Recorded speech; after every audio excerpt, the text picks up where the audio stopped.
Hi, I'm Hari Srinivasan. Welcome to Take on Fake. Our goal is to help you tell what's real and what's not. But like so many of you, our goal, our mission, our intention has been completely changed by this reality of the coronavirus. So I am coming to you from the amazing studio that is my apartment. This is something new for me, it's something new for all of us, but our mission now is actually more important than ever because there's so much misinformation about the coronavirus online. So we're going to try to find you some examples of misinformation and disinformation about the coronavirus and help you figure out how to tell what's real from what's not. One of the first things that we found actually had one of my socially distancing producers holding her breath for 10 seconds.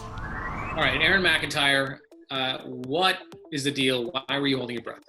I was scrolling through Facebook, like many of us are now, looking for any kind of information on the coronavirus, and a friend of mine shared a list that was supposedly from Stanford of different tips, different things that you can try to minimize your exposure or find out if you already have it.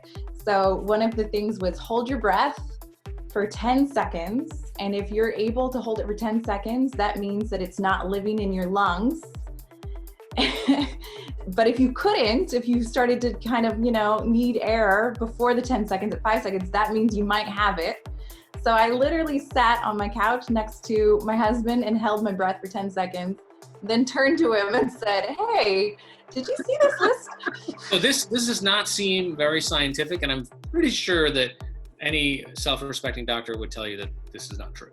As I was reading down the list, then it said, drink water every 15 minutes to push the virus down into your stomach, where your stomach acid will then destroy it. That's when I started to kind of question.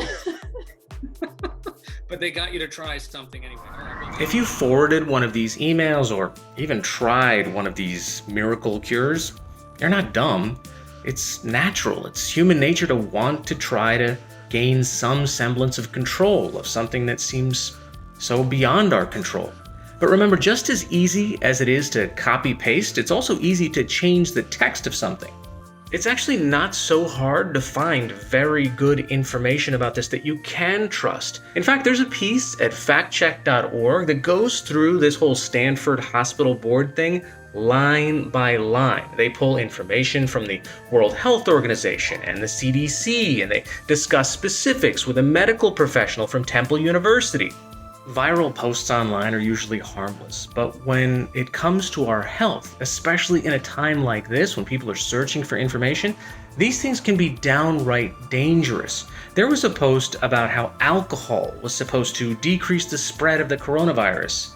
It actually led to dozens of deaths in Iran. So if you see something that looks just a little suspicious online, send it to us, and maybe our team can take a closer look. I'm Hari Srinivasan. This is Take on Fake. Until next time, don't spread fake news. Keep it real.